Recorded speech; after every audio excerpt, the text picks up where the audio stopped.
Order, order. Lee Barron to move the motion. Thank you, Chair, and it's a pleasure to serve under your chairmanship, and I beg to move the motion. And just by way of outline, right from the very start, I mean, the fundamental ask of this campaign has been for some time the right of working people who have been diagnosed with a terminal illness not to face the sack. We've spoke a lot about terminal illness over the last few weeks in this place, and what I didn't want to do was lose momentum as far as that was concerned.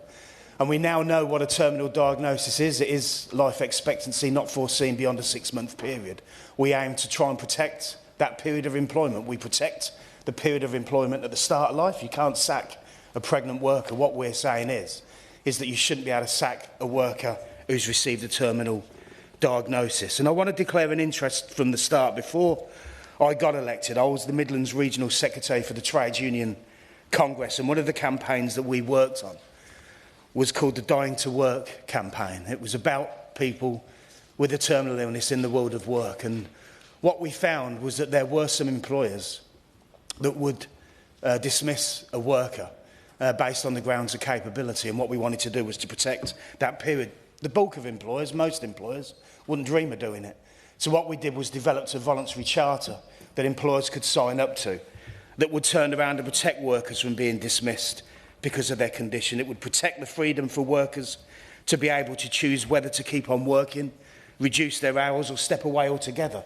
What we did was put the choice into the hands of the individual. And the only time that choice is taken away from the individual is if an employer wants to take that choice for them by dismissing them in work due to their diagnosis.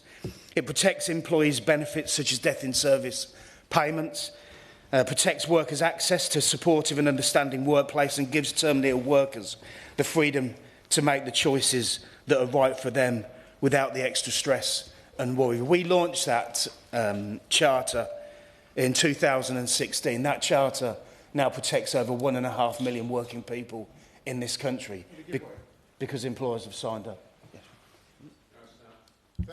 Thank you, Sir Edward. Could I say to my honourable friend, thank you for the work that he's done on this campaign across the Midlands, across the country.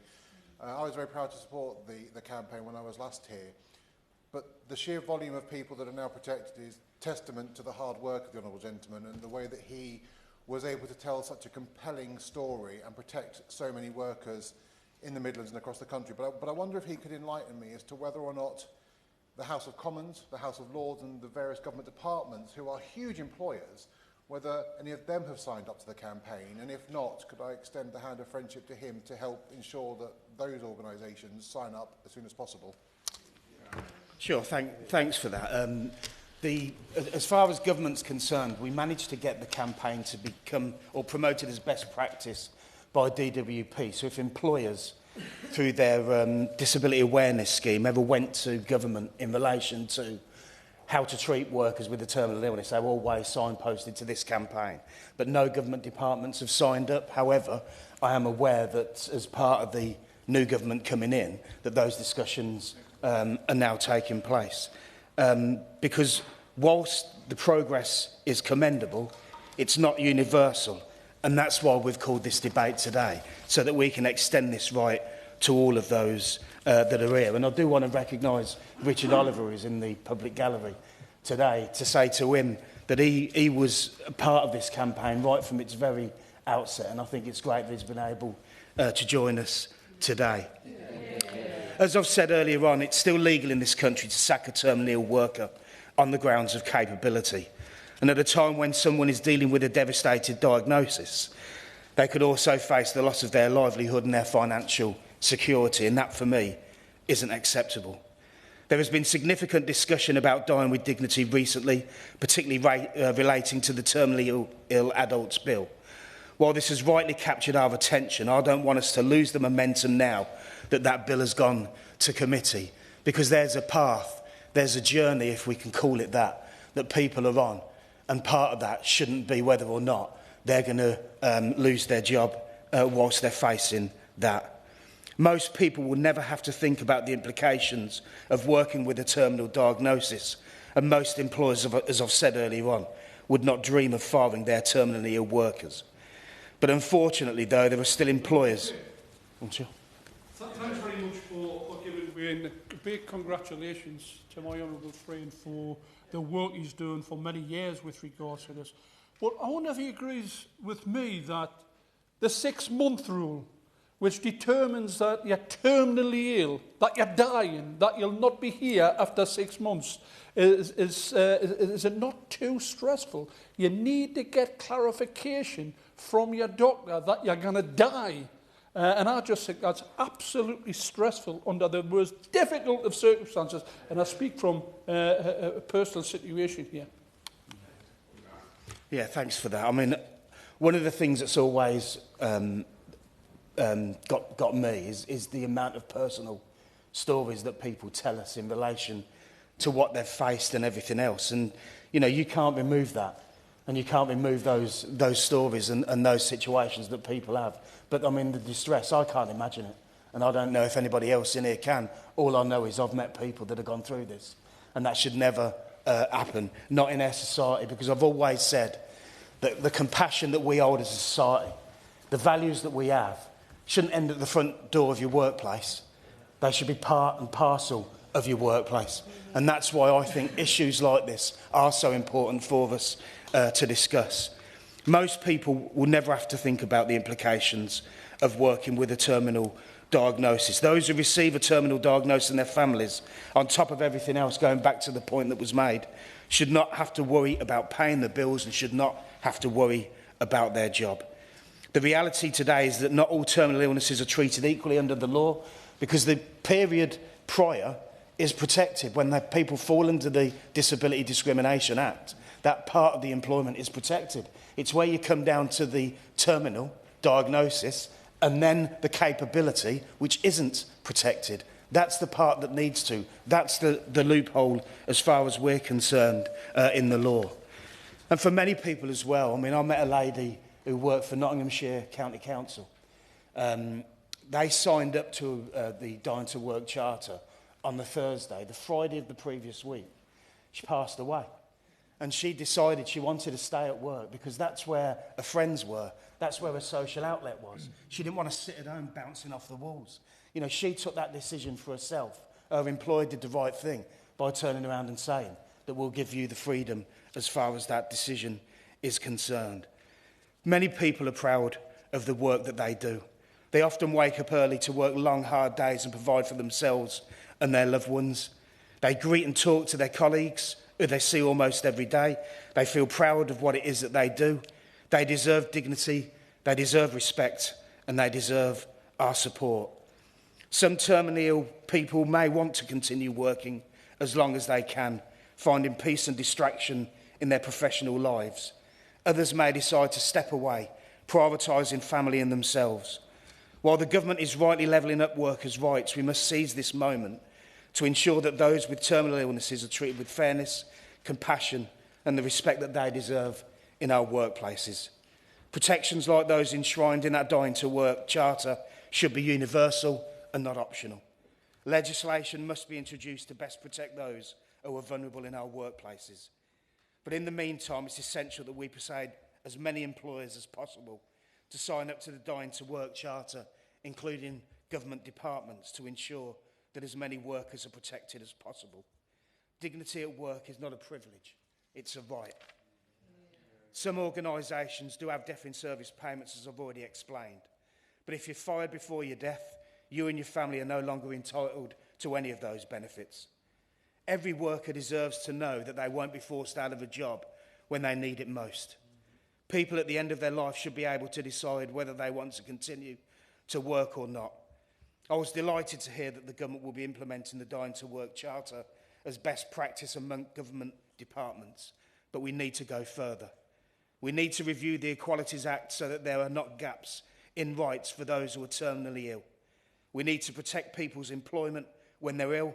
We need to give the most vulnerable people in our society the right to choose and the right of dignity. We need to implement new legislation to protect these workers. Protecting employment for those who are terminally ill means they can focus on what truly matters. whether that's continuing to contribute to work or stepping away to spend their remaining time with their loved ones. But ultimately, that choice should be theirs and theirs alone, and we should protect that choice if we need to in law. I move. I'd remind members that if they want to speak, they must bob. So, the question is that this House has considered the employment rights of people with a terminal illness. Jim Shannon. A real pleasure to speak in this debate, and can I first of all commend the Honourable Gentleman for Corby and East Northamptonshire for giving us the opportunity to participate in this debate, but also to congratulate the Honourable Gentleman for his introduction on the matter. Obviously, I can say this for everyone in this chamber, but for the Honourable Gentleman in particular, his introduction shows an understanding on behalf of his constituents what it means, and I hopefully will convey that as well.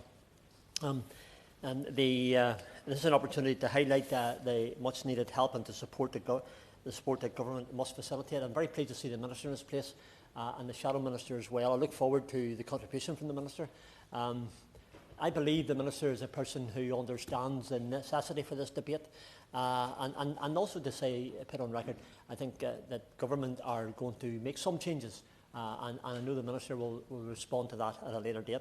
I have to say that these are the bread and butter issues, and I love bread and butter issues, always did, Sir Edward. These are the things that come here that make the difference to people's lives. You can have the very important constitutional issues and foreign policy issues and all, but these things are the ones you deal with every week in your office. So that's why they're important. And they're not just bread and butter issues. These are literally life and death issues. And the Honourable Gentleman has set that scene so well, so thank you for that. I want to first advocate for the tremendous work carried out by the Marie Curie. What a wonderful charity. We all deal with them every day. We deal with many charities. Others will speak of their charities and their concern. I have lots of ones, but the Marie Curie, I am a supporter in word and deed. I'm not better than anybody else, Sir Edward. Never claimed to be, never will be. But I do support them financially and other ways in the work that they do. Because I've been to the Marie Curie Centre in Knock in Belfast, where they give that help for the families and for the person in a real way. And it must be an incredibly hard job to do. So those Marie Curie nurses, every one of them, I think deserve credit. And I'm very thankful for the support that Marie Curie gives to patients and families in the throes of cancer journeys, because those are the journeys perhaps that I have dealt with over the years, along with constituents. I'm also very grateful for the information that they consolidate and provide to us to enable a fuller understanding and the situation that we are currently in. The information from those in the thick of funding and practical issues is invaluable, and we need to dig deep individually, collectively, within our constituencies. People, when their loved ones pass away, very often leave something in the will to Marie Curie or other charities. Again, it helps them to do more for other people in life's last journeys that they may be on. I'm going to focus, if I can, heavily on the recently published report, Dying in Poverty 2024. I'm not quite sure if members have had the opportunity to read that, but if they haven't, can I suggest that maybe it would be worth a look at, which looks at the financial insecurity faced by many people at the end of life. The research found that some 111,000 people each year are dying in poverty. Wow, I can hardly take those figures in, Sir Edward, when you think of that. In this society that we live in this modern society, this wealthy Britain that we live in, that there's 111,000 people every year die in poverty. That figure needs to settle into all of our minds. It's also found that working age people are at a much greater risk of dying in poverty. 28% of those people who died in 2023 died in poverty, compared to 16% of pension age people. If they don't shock you, those figures, Sir Edward, I believe we're unfeeling and don't understand. But I believe they do. Everyone in this room, I know it shocks them. It shocks me, it shocks others. It's for this reason that a lot of workers with a terminal diagnosis decide that they must continue working as long as they can. The Honourable Gentleman referred to one gentleman in particular, or one lady in particular, who wanted to keep working right up to the end because that's where her social grip was in the work that she was in, even though that she would have found it incredibly difficult to do that. Unfortunately, the experience of many workers is that their employer is either unsympathetic, I'm sure there are those who are sympathetic, or puts up barriers to them continuing in work. A 2022 survey of HR decision makers found that only 44% of organisations and workplaces have policies in place for staff with a terminal illness. If you don't have one as a business, you should have one, because you've got to prepare for that eventuality and be able to help that man or woman, that worker, through the process that they have. Very happy to give way. Thank the honourable member for giving way. Would agree with me on the issue of the number of employers who either might not have a policy or simply be unaware for some reason of the need to be more empathetic to people who find themselves in a horrendously difficult position. That the advantage of a debate like this, moved by the honourable member and supported by all honourable members, is that should raise awareness and hopefully bring action from government departments and from employers who need to take that action to show that support. Can I thank my honourable friend and colleague for East London Derry for bringing that in? I'm not going to give him a big head, but he often in his interventions brings the focus of this debate to one sentence, and that's what the companies need to do. If they've forgotten, if they're not aware, then it's time that they were, and how can you make that happen? A 2022 survey of HR decision found that only 40% of organisations and workplaces have policies in place for staff with a terminal illness. So if a worker with a terminal illness loses their job, they lose their income. The impact couldn't be any more real than what it is. They can also lose any death and service payments they have earned through a lifetime of work, but are only payable to those that died while still in employment. I often think that the honourable gentleman who in his introduction referred to that lady who stayed at work for our social circle of friends, but it helped her, perhaps, I'm sorry to say this, helped her to ensure that she had the payments that she should have had whenever she passed away. I do agree with Marie Curry that there is therefore the need for strengthened employment rights for people with a terminal illness, alongside an improved safety net to provide safety or support through our welfare system. I know when the Minister comes to the end, maybe the civil servants and staff members at the back will have some figures on Marie Curry. I think if there hasn't been engagement done with Marie Curry, could I suggest that there should be? Happy to give way. I thank my honourable friend for giving way, and can I commend the honourable member for Corby and East Northamptonshire for bringing forward and raising this really important issue. Would my honourable friend agree with me that there needs also to be protection for parents of children who have been given a terminal diagnosis in the workplace? Often when a child is diagnosed terminally in such tragic circumstances, parents are worried because they have to leave their work to care for their children. Would you agree with me that there needs to be better protection in that also? Yeah. Again, I thank my honourable friend and member for Upper Band. That's one that perhaps maybe others may not think of, because there's always been the two adults and family, mum and dads, that are in a relationship, and it's their child. But if their child has a terminal illness, as I believe referred to, then how does that impact upon them in work whenever they need to be there to take their child to the hospital, need to be there for their child in the last days of their life as well?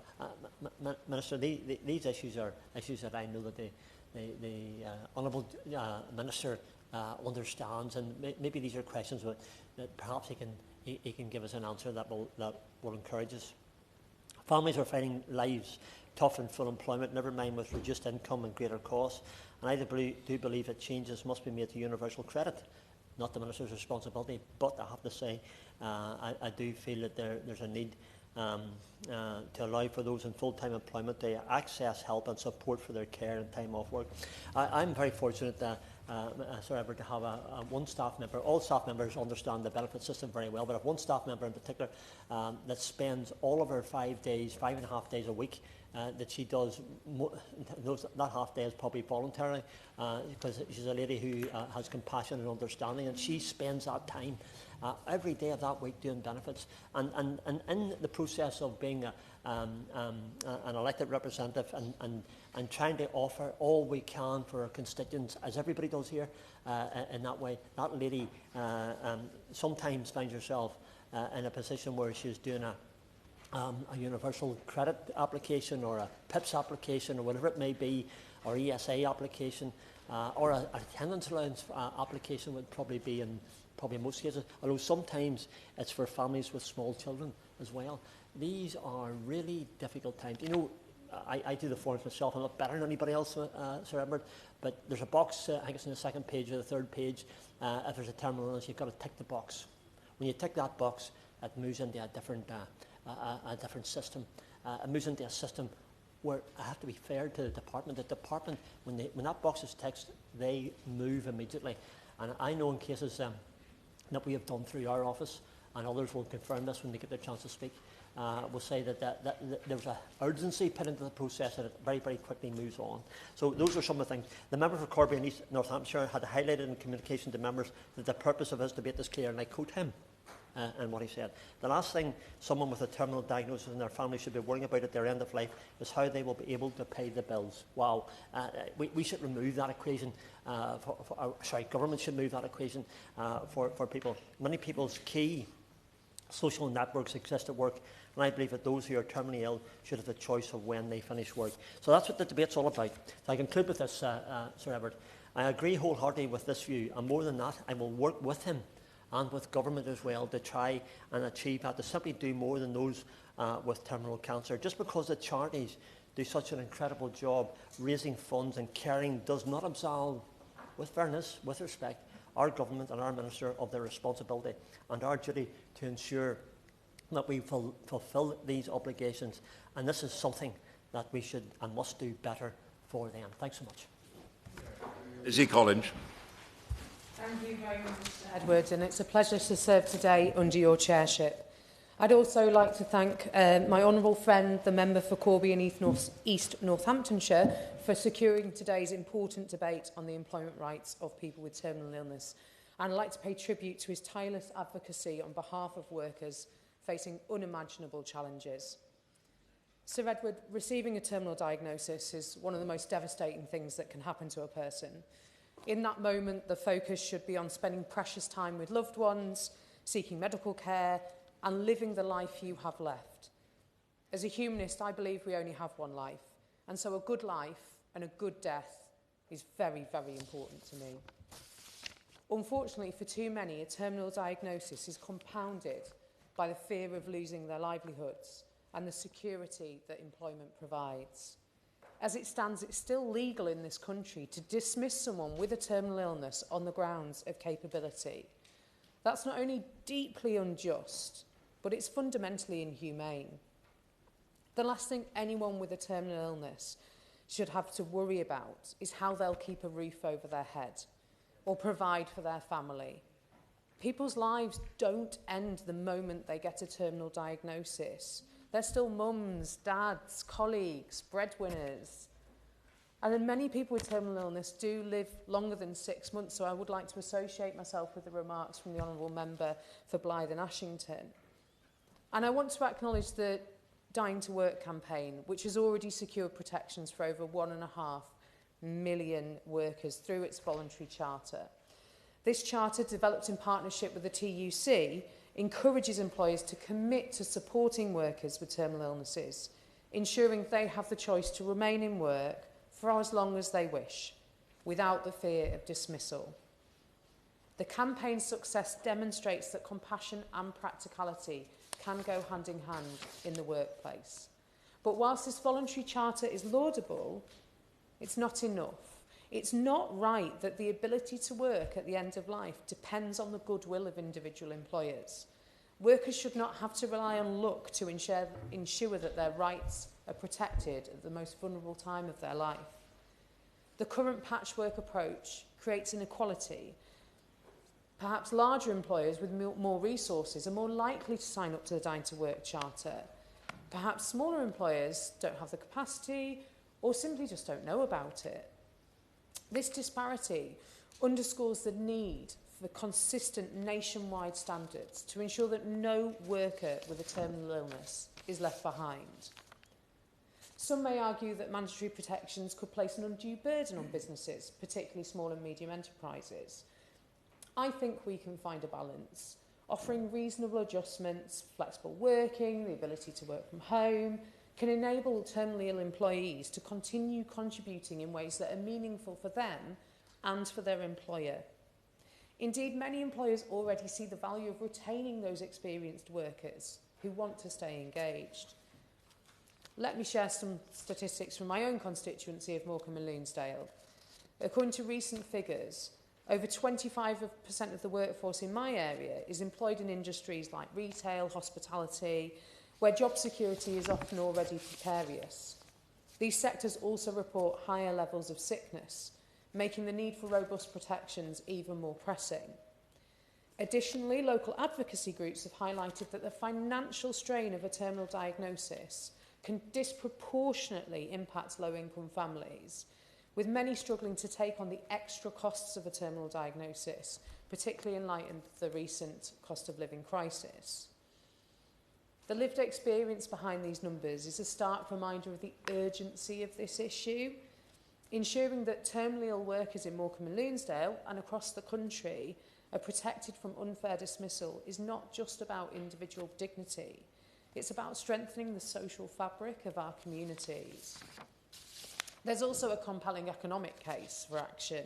Retaining employees with terminal illnesses can reduce turnover costs, maintain productivity, and strengthen workplace morale by fostering that culture of compassion and respect. But even beyond these practical considerations, the moral imperative is clear. A just society does not abandon its citizens in their greatest time of need. As policymakers, we must lead the way in ensuring that every worker facing a terminal diagnosis has the legal protection they deserve. This includes the right to remain in employment if they want for as long as they wish, access to reasonable adjustments, and the reassurance that their job and their dignity is secure. So I urge the government to take inspiration from the Dying to Work Charter and enshrine its principles in law. Let's send a clear message that terminal illness is not a reason to strip someone of their livelihood. Let's ensure that no worker faces the additional burden of financial insecurity or social isolation as they navigate the most challenging period of their life. In closing, Sir Edward, I want to reflect on the experience of those who have lived this reality. Work is not just a means of earning a living. It's often a source of identity, purpose, community. And for those facing a terminal illness, having a choice to continue working or to leave should not be a luxury. It should be a right. Thank you. Welsh. Thank you, Sir Edward, and thank you to my honourable friend Lee Barron for bringing this very important debate here today. As a proud trade unionist woman from the East Midlands, it's a hugely proud moment to be able to speak in this debate because the campaign to give terminally ill people rights in the workplace was kick-started with an incredible voice and the determination of an East Midlands GMB member, Jackie Woodcock, who sadly in June 2012 was diagnosed with terminal breast cancer. And it became apparent very early on to Jackie that her workplace were not going to support her. Jackie drove this campaign and she was quoted as saying, "I happily accept my fate, but I am not happy that other workers who do not have my vision, tenacity and strength suffer at the hands of unscrupulous employers." I had the honour of meeting Jackie in Nottinghamshire when Nottinghamshire County Council adopted the Dying to Work Charter, something I know has benefited many workers to this day. Sadly, I've personally witnessed the trauma, anxiety and upset that is caused when a terminal illness is diagnosed. I'm a strong advocate that in these times of such upheaval and distress, those that are suffering should have options and be able to make choices. Some will want to stop working straight away and are financially able to do that, but others will not and others cannot. Some will receive a lot of comfort from being able to continue as normal life as possible for as long as they can. Workers should be able to make that choice, and workplaces should be equipped and ready to support that. There are still far too many HR departments and bosses across this country who see terminal illness as a reason, based on capability, to end that person's employment status. But I say this must change. And that is why over 12 years ago, when Jackie made that stand, she made a stand not only for her, but for others. For those that have not even been diagnosed yet. For those whose only contact with the real world was through their workplace. For those that have dedicated their whole life to a particular business or trade. So I wish to thank Jackie and her family and place on record that I will continue to campaign for that choice for those diagnosed with a terminal illness. Dignity in the workplace is a right, and we here have a duty and a crucial role to make sure that that happens. Thank you. Orinder Just. Thank you, Sir Edward. It's a pleasure to serve under your chairship. I want to thank my honourable friend, Member of Parliament for Corby and East Northamptonshire, for bringing this debate. I've known my honourable friend for a long time. By way of declaring interest, I'm a member of the Justice Select Committee, a solicitor, and a member of the GMB Executive Council. The GMB was instrumental in running the Dying to Work Charter, the Dying to Work campaign that the TUC subsequently adopted. And as of March 2024, Sir Edward, over 1.5 million workers in the UK have employers who have committed to this charter, which requires employers to review their sick pay and sickness absence procedures and include a specific statement that they will not dismiss any person with a terminal diagnosis because of their condition, as well as taking other steps to support the terminally ill employee at work. Sir Edward, there is very little employment law that deals with terminal illness, but we do have laws relating to disability discrimination and laws requiring an employer's duty to make reasonable adjustments at work, and those laws will apply to employees who are terminally ill. The NHS defines a terminal illness as a health condition from which you are most likely to die. Under the Equality Act, Sir Edward, people with disabilities are protected against discrimination at work, and disability is defined as any impairment that has a long-term and substantial adverse effect on the person's ability to carry out normal day-to-day activities. Terminal illness will be classed as a disability, at least from the point where the illness begins to have an impact on the person's ability to carry out day-to-day activities. Terminal diagnosis will become a disability, and the Equality Act will give the employee the right not to be treated less favourably at work and the right to reasonable adjustments to enable them to stay at work. Sir Edward, people with cancer, HIV infection or multiple sclerosis will automatically be considered to have a disability, regardless of their symptoms. And correspondingly, anyone who is terminally ill should also be considered to have a disability, regardless of their symptoms. The employer must make reasonable adjustments under the Equality Act so that disabled employees, and that will include employees who are terminally ill, can continue in their job if they wish, with the employer taking, for example, steps to change their working hours, their working patterns, reducing their workload, reallocating duties, granting time off for treatment and medical appointments, and allowing working from home. An employer must consider an employee's terminal illness and symptoms when deciding what reasonable adjustments should be made to retain them in employment, rather than dismissing them in accordance with the sickness absence policy. Sir Edward, a lot of workers with a terminal diagnosis will decide that they want to continue working for as long as they can, either because they need the financial security, and as my honourable friend mentioned earlier, to avoid losing any death in service benefits. But moreover, many employers will want to continue working because they find work is a helpful distraction from their illness. Recently, Parliament passed a bill to give people a choice to die with dignity. Surely, Sir Edward, we can give those who are dying the dignity of work for as long as they need it. Thank you very much, Sir Edward. It's a pleasure to serve under your chairship, and I would like to congratulate and thank my honourable friend, the member for Corby and East Northamptonshire, for securing this very important debate, and I would like to draw attention to my declarations in the Register of Members' Financial Interests and my membership of the GMB. I would like to add my voice of thanks to the work that the Midlands TUC has done for many years in promotion and championing of this campaign. And I'd also like to mention the work that the GMB Midlands region has done in connection with this cause. Two names have been mentioned on the record, and I would like to echo the comments that have been previously made by the member for Corby and the member for Sherwood Forest, and pay tribute to Jackie Woodcock, who was the spark that lit the flame, and also my friend of many years, Richard Oliver.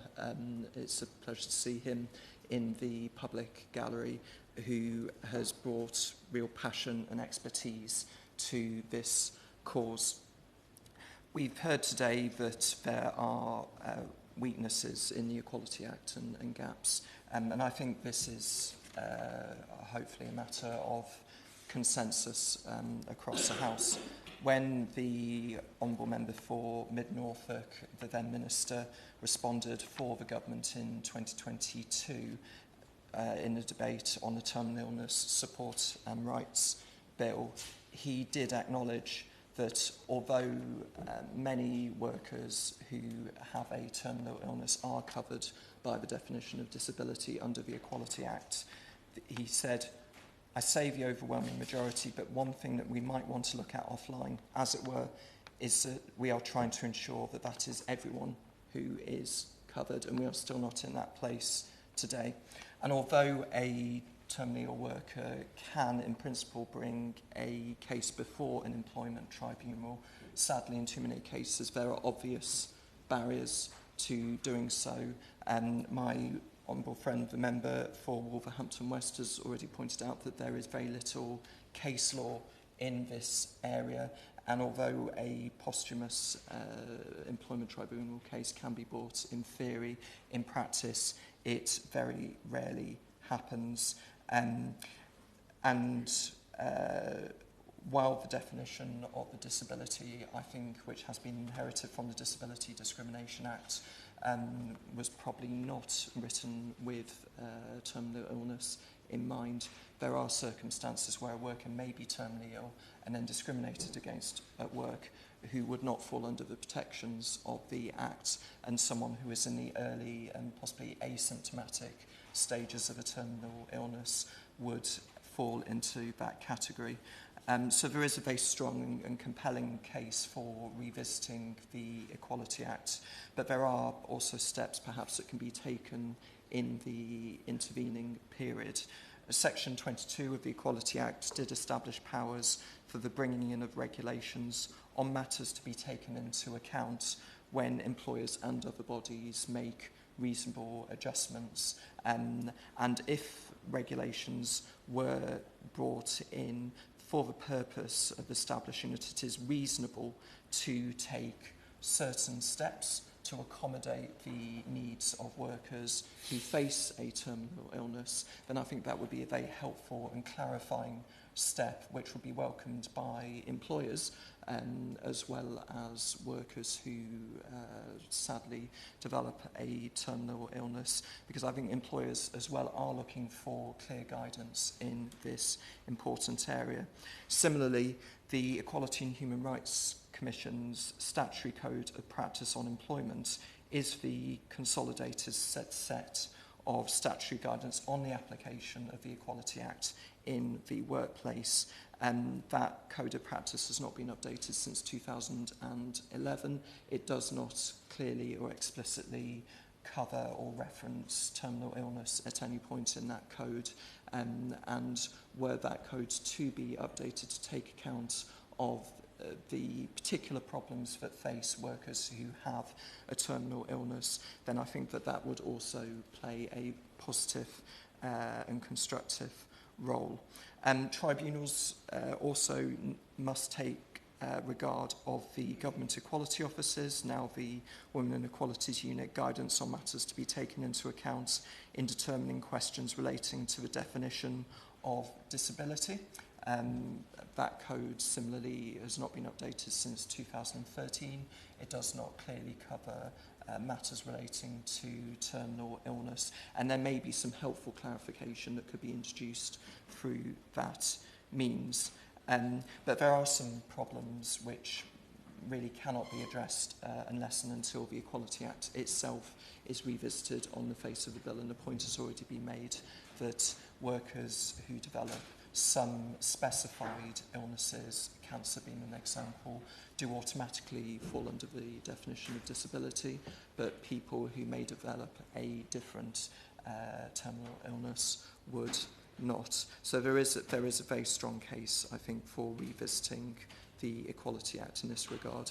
But it is welcome, and it must be welcomed, that the new government has come in with the commitments under the Make Work Pay document, which states that terminally ill people deserve security and decency during the hardest period in their lives. The government encourages employers and trade unions to negotiate signing up to the Dying to Work Charter, and will work with trade unions and others to ensure that workers diagnosed with a terminal illness are treated with respect, dignity and supported at work. And I think we all look forward to hearing from the Minister about progress that's been made on those commitments. We have heard a lot in this Parliament about the importance of a good death and the steps that we need to take in all areas of public policy and law to try and ensure that people are entitled to and receive support and dignified treatment at the close of day. That must apply to the field of work and employment as much as the health service and all other matters which we have considered during very emotive and considered debates in this Parliament. And it must be hoped that in the course of the 4 or 5 years of this Parliament, that real and meaningful progress will be made to extend the Charter and other protections to the hundreds of thousands of people who sadly will fall ill with a terminal illness and who will need that support at work. Melanie. Thank you very much, Sir Edward. It's a pleasure to serve under your chairmanship this morning, and I would like to extend my congratulations to my honourable friend, the member for Corby and East Northamptonshire, for securing this really important and timely debate on the Dying to Work campaign and all that it entails. I wanted to also just recognise the work of the TUC, particularly in the East Midlands, spearheaded by Richard Oliver of the GMB Trade Union. He was the first person to introduce me to this campaign and to introduce me to Jackie Woodcock, who has been a long-term champion of the Dying to Work campaign. I've met her in this place at Labour Party conference and at, I think, the East Midlands regional conference of the Labour Party as well on a number of occasions, and she has been absolutely tireless, and she should be so proud that the issue that she brought to the attention of her trade union has made such a significant difference to so many people in this country, you know, from one person's personal issue to creating over 1.5 million people's working lives, making that easier for them in very, very difficult circumstances. And it continues to make a difference, Sir Edward, because in my constituency, just on Thursday last week, I was delighted to join Rachel Harvey and Leslie Charlesworth-Brown, the chair and deputy CEO, respectively, of St Andrew's Hospice, who was signing the Dying to Work Charter, having been made aware of it in my previous time as a Member of Parliament. They had reached a point where they had considered it and they'd been talking about it. They'd been doing it in practice anyway, but decided to formalise their commitment to their staff, reflecting the area of work that they are all involved in, and wanted to demonstrate their support for that charter. And in terms of the practical impact that that has had for their staff, they were saying that the additional level of reassurance, the flexibility that that has put in place, but also the impact on their patients. Their patients obviously are in hospice care, also facing end-of-life circumstances. So for their patients to know that those who are caring for them do not have to deal with any kind of precariousness within their working relationship, that they are able to focus their time and their energy in the way that they want to, caring for their patients, is incredibly reassuring. And in terms of the reputation of St Andrew's Hospice, not only as a caregiver, but as a caring employer, says a huge amount about those who are leading the organisation. I think that this also helps to spread the word that increasingly employers are still continuing, that the momentum is still there. And I sincerely hope that St Andrews taking this step will help to lead the way and encourage more employers in my constituency, but also across the country, to sign up to the Charter and continue to give that support and that reassurance to people in their final months. Thank you. Yeah. In Lavery. Thank you, Sir Edward. It's a pleasure, as ever, to serve under your chairmanship. And again, I'd like to congratulate my honourable friend, the member for Corby and East Northamptonshire, for bringing this extremely important debate to the House, and for the work that he's done over the years before becoming an MP, particularly in the Midlands area, which is exemplary, to say the least. So, Edward, you know when people get diagnosed as having terminal cancer, people in the workplace, can you imagine when you get the phone call or the consultant tells you you've got terminal cancer? Your life flashes before you. It's horrendous. Not only yourself, but your family, your workmates, everyone else is completely devastated. And yet we still have here in the UK employers who have got the ability to dismiss somebody under those circumstances, capability, or allow them to remain in employment. Quite frankly, it's appalling. It doesn't befit this wonderful country that we live in. When you get told you've got terminal cancer or you've got a terminal illness and you're in work, different people have got different views, but many haven't got different options, because it's down to employers. There's good employers and there's bad employers. And that's always been the case and always will be the case. That's why I think it should be enshrined in law that people with terminal cancer cannot be in any way, shape or form dismissed on the grounds of capability if they've got terminal, the terminal disease. But different people are different. Some people want to work. They see it as a distraction from the condition they have. Some have got a condition where it means it's impossible for them to work. Some people want to fight this grave illness. Others want to lie under the duvet and sadly spend the rest of their days in the house, not in work. But people need to have the options, you know. And people need to be supported by the government with regards to this. I've got I've testimony personally of experiencing this only this year, where a very close relative, it was my brother actually, who was in this position, was terrible. And he had to really prove to his employer, he had to prove for pension reasons, he had to prove for support and continued employment reasons. He had to prove that he was terminally ill. And to prove that you're terminally ill, you've actually got to get a letter from your GP to prove that you're going to die. And that definition of terminally ill is 6 months. So he's got to seek a letter.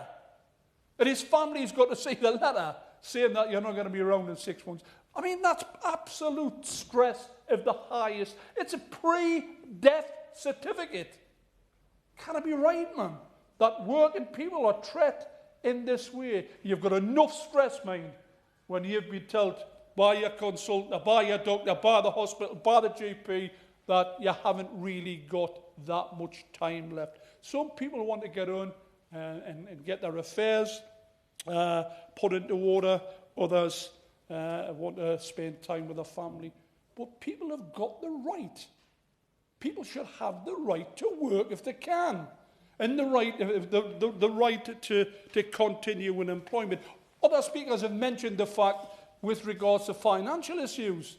Of course, lots of people in this position who get a terminal illness whilst in work have got they've got family, they've got kids, they've got mortgages, they've got cars, they've got loans. And you cannot just have your financial position severed because of bad employers. I think it was the Honourable Member for Corby in East Northamptonshire who said that dignity at work isn't a privilege, it's a right. And I agree with that. And I think basically, Sir Edward, I think the government should be considering the position of terminally ill individuals in the workplace. I'm not sure with regard to the absolute proof that's needed that you're dying. I mean, can you imagine?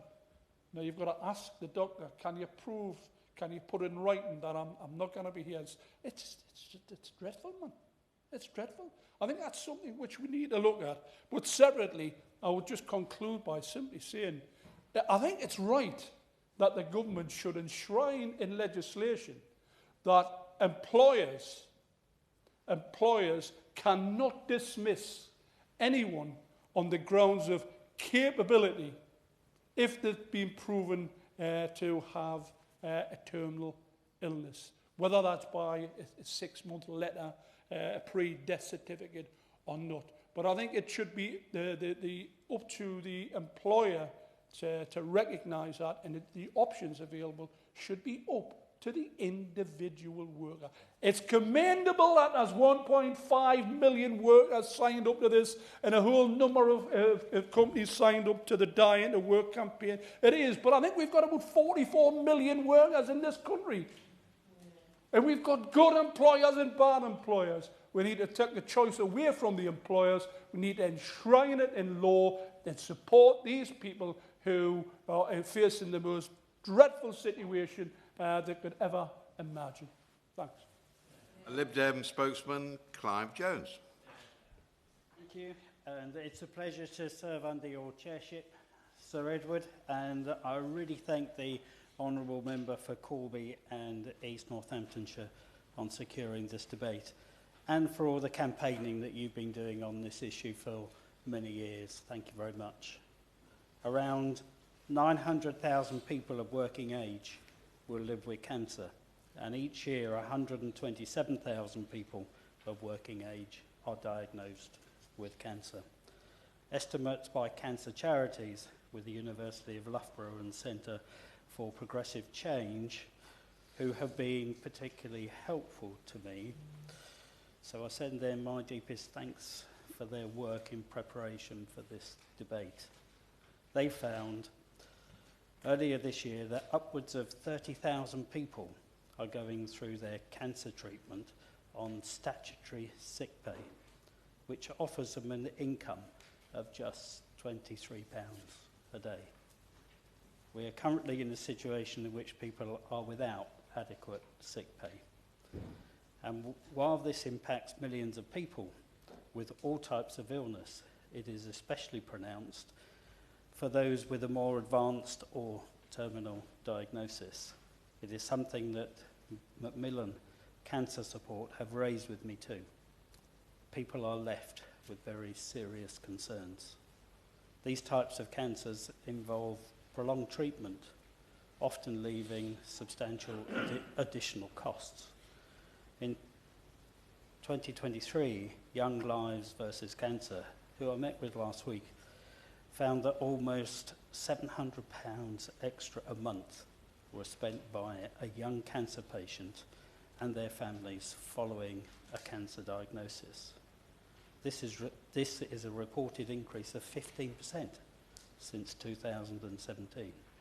And quite simply, there is financial costs that follows having a cancer diagnosis.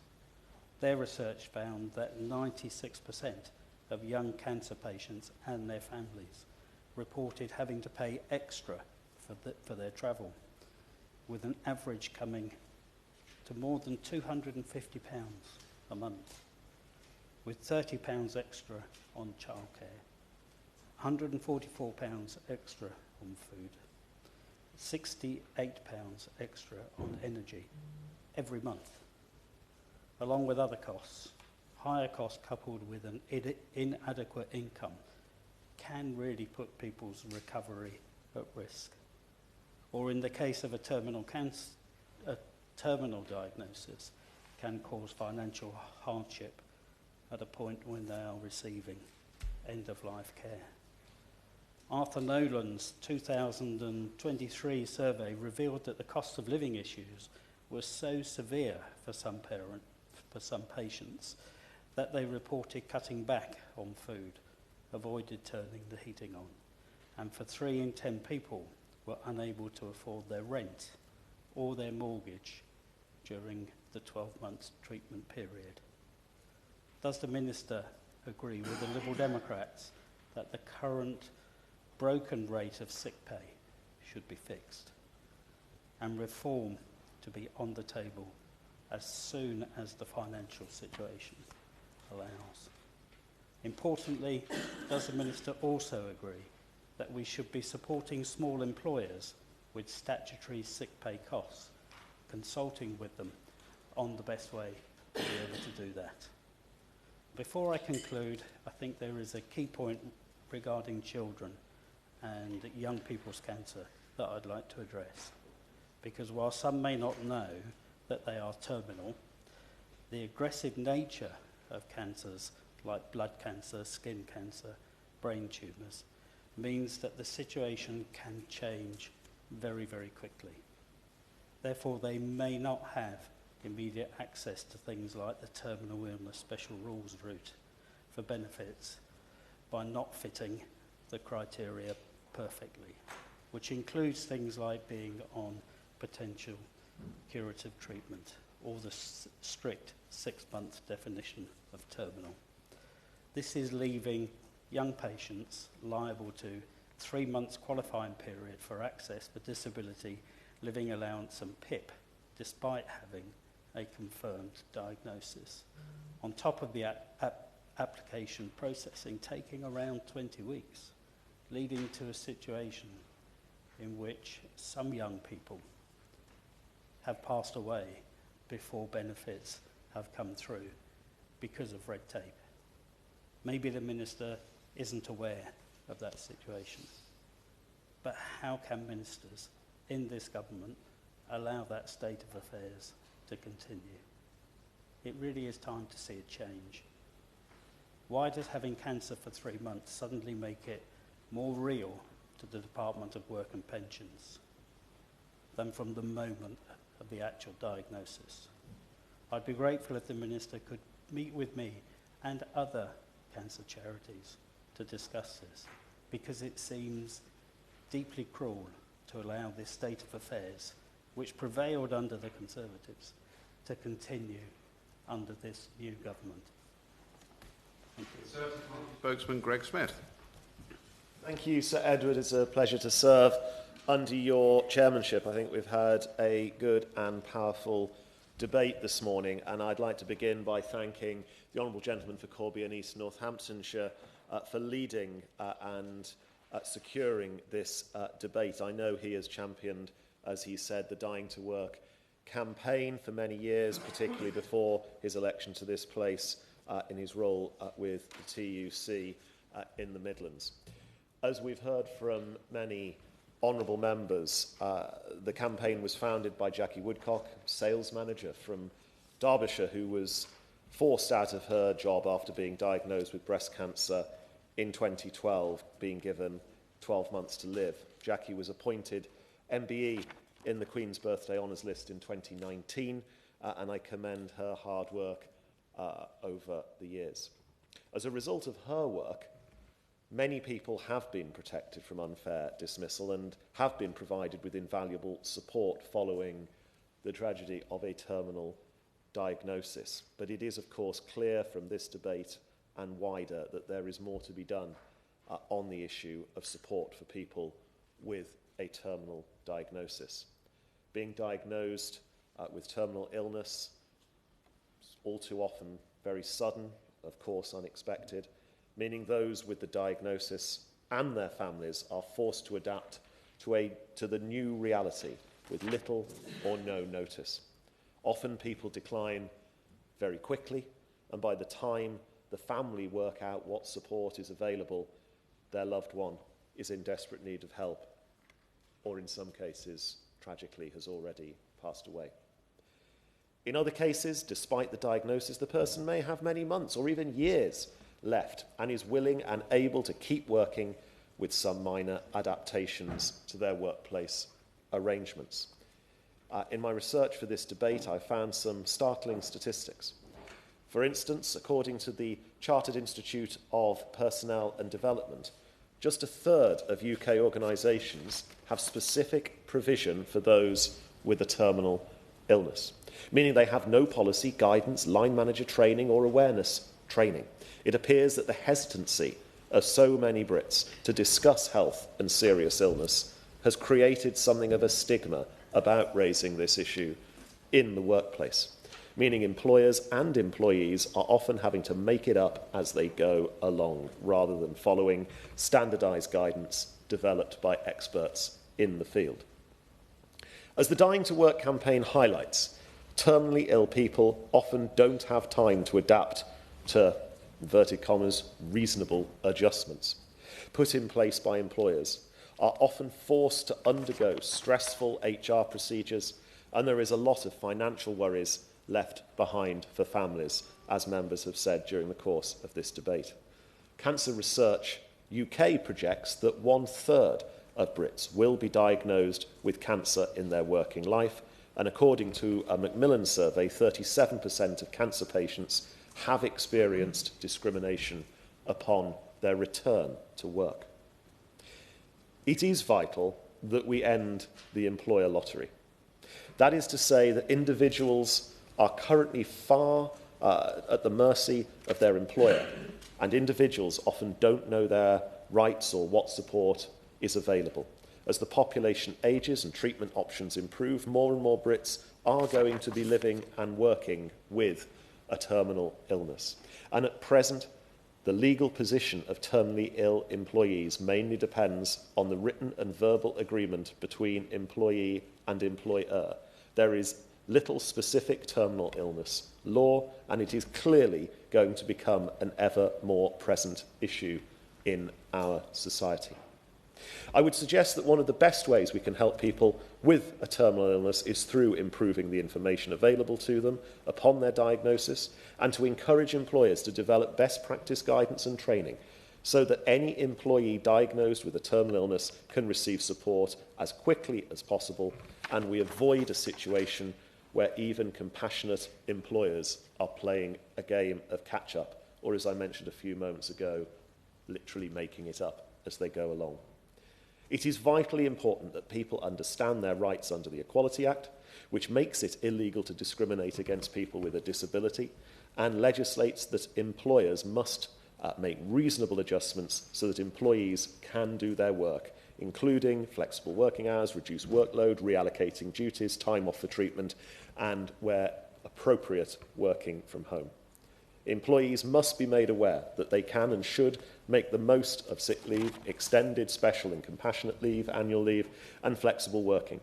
Despite there being no benefits specifically designed to help people with terminal illnesses, there are special rules in place to expedite access to benefits for those with less than 12 months to live.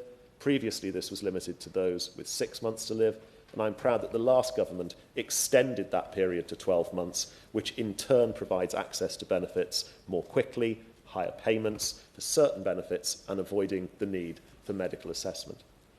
Those with a terminal illness can access benefits designed to help with the additional costs of disability and ill health, such as disability living allowance, personal independence payments, and attendance allowance. There are also benefits designed to act as income replacements for those with a disability or in ill health, such as employment and support allowance and universal credit. Finally, Sir Edward, I would like to end by mentioning the employment rights not just of those with a terminal illness, but also of those that care for them, the spouses, children, brothers and sisters who are forced to take time off work themselves to care for a terminally ill loved one. Very proud that the previous government passed the Carers Leave Act 2023, which created a new statutory right to carers leave, which came into effect in April 2024. Employees are now entitled to take 1 week of unpaid leave a year if they have caring responsibilities, and the leave entitlement is available from the first day of employment with no qualifying period. On top of this, employees also have the right to reasonable time off if a dependent is ill, injured, or their care arrangements are disrupted. Carers are protected at work from discrimination by association, and the Equality Act 2010 protects those caring for disabled or elderly people from discrimination or harassment. I'm aware of previous attempts to introduce legislation to address the injustices that come with a terminal illness. Most recently, a private member's bill proposed in 2022 by the former member for Stockton North. For a range of reasons, these past attempts have not passed. But I am committed to working with honourable and right honourable members right across the House to get these issues back on the agenda and to work on that cross-party basis to improve the lives of those who tragically have a terminally ill diagnosis and make sure that in their final months they are supported and they are cared for with the compassion that they deserve. Minister. Thank you, Sir Edward. It's a pleasure to see you in the chair this morning. Can I start by referring to my register of interest, my membership of the United G&B unions, obviously in particular reference to the G&B being one of the leading proponents of the campaign. Can I start by congratulating my honourable friend, the member for Corby in East Northamptonshire, for securing this important debate. Obviously, death is something that we have been talking about in this place very recently with the second reading of the Terminally Ill Adults End of Life Bill. That was an important moment in its own right. It's something that clearly raised a lot of interest across the country. But it was also a wider discussion about how we approach the end of life as a society and as individuals and indeed as employers, which is the subject of today's debate. And I think what we're doing today is continuing that discussion about how we handle this important issue. And of course, whilst the private members' bill talked about a 6-month period before someone with a terminal diagnosis could come under the auspices of that legislation, it can be a considerable period of time between someone's diagnosis and their death. So it is very important that that time, however long it is considered very carefully in terms of how we better support people to live with dignity and live fulfilling lives. So I think today's debate has raised a number of interesting points about how we best do that. And my honourable friend who introduced the debate was right that the vast majority of employers wouldn't dream of dismissing one of their staff with a terminal illness.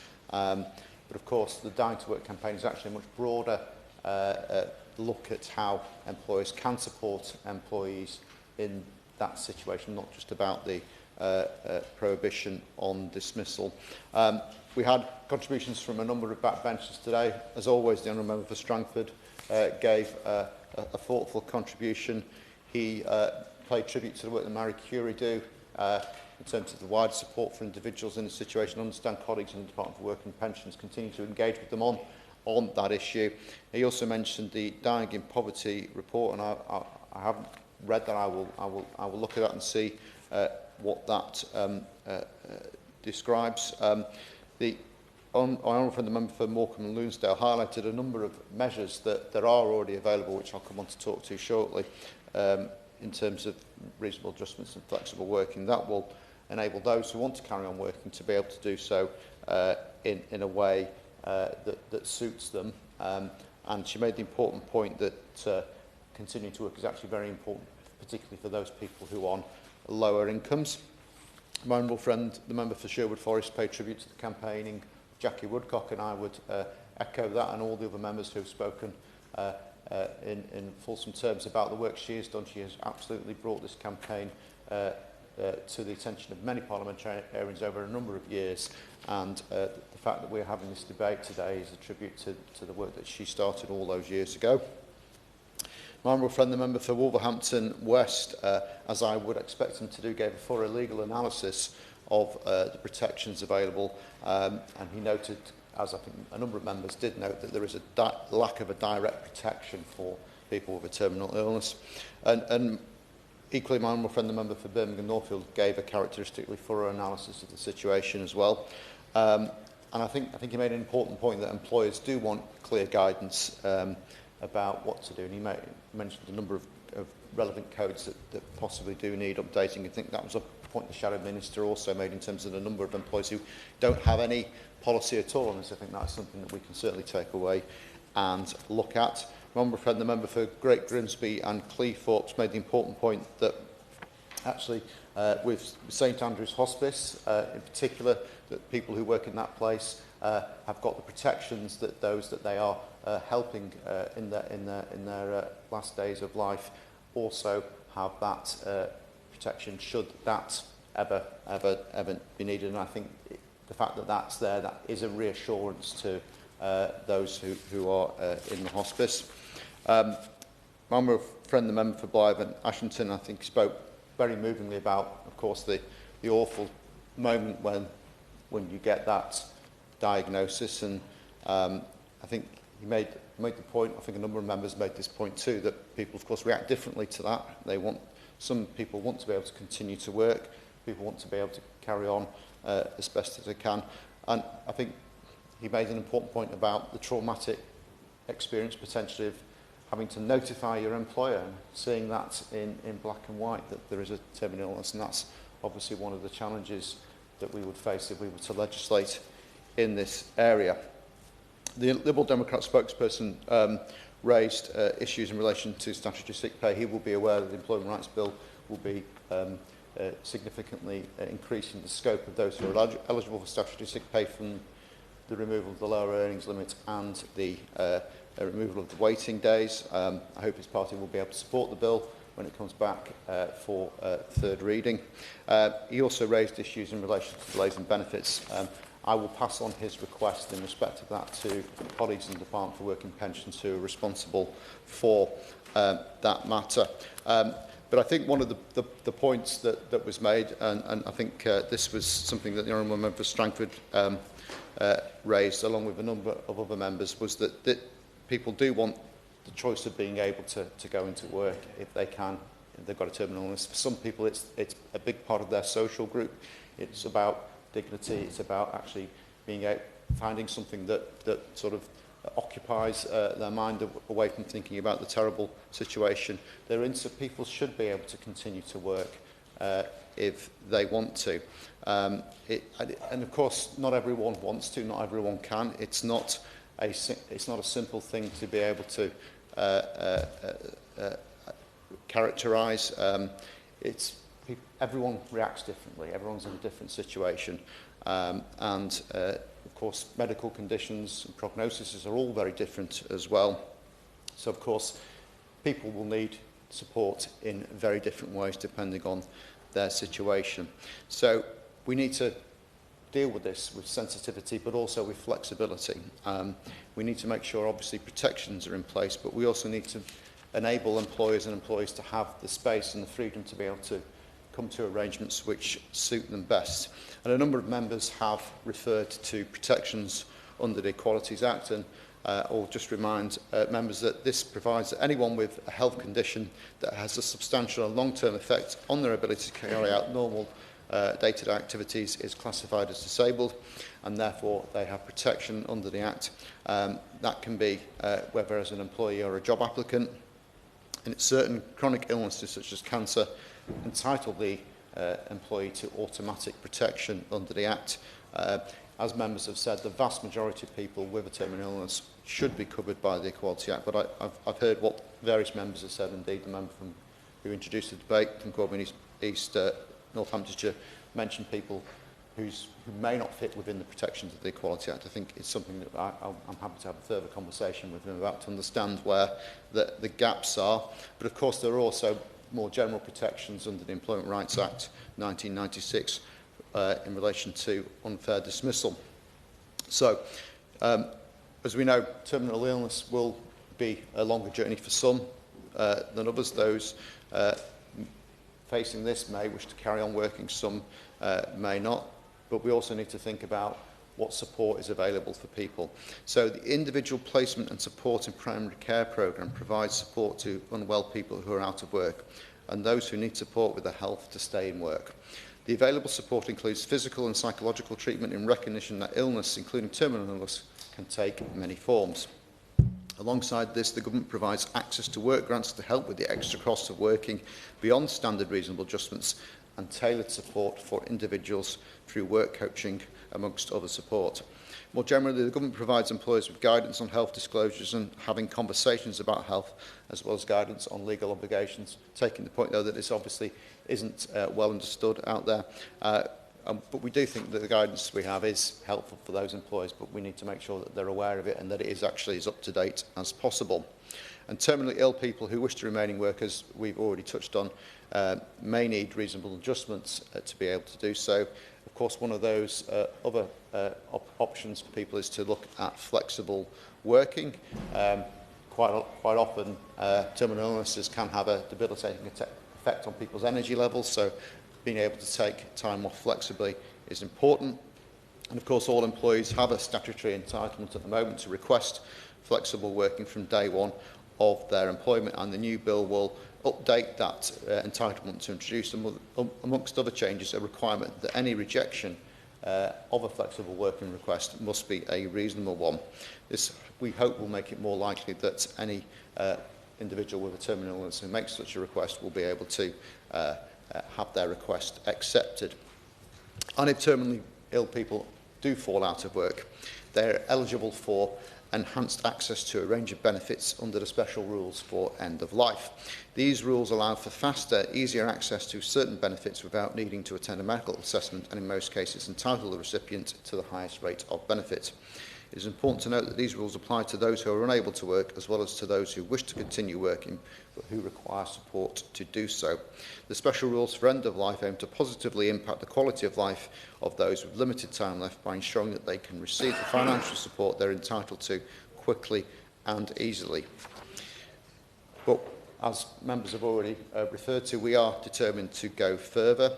As we've heard, many employers have signed up to the Dignity at Work Charter, which is a TUC initiative which aims to unite employers under a standardised action plan to support employees as and when they're concerned. The Charter represents a commitment from employers to ensure that all employees experiencing terminal illness have, and I quote, security of work, peace of mind, and the right to choose the best course of action for themselves and their families, which helps them through this challenging period with dignity and without undue financial loss. The government has worked with ACAS to promote the Charter. The TUC encourages union negotiators to seek clear agreement that their employer will abide by the Charter's principles. And I am amongst 130 members of this place who have already signed the Charter as a commitment to my own staff, because I believe that we should be setting an example as an employer, And I understand, as has been referred to already, we are looking very closely at being able to implement the Charter in full across governments. The Government People Group, which is in the Cabinet Office and is responsible for Civil Service Human Resources, is currently working to develop a package of measures for all departments to introduce as employers, including this department, the Dying at Work Charter.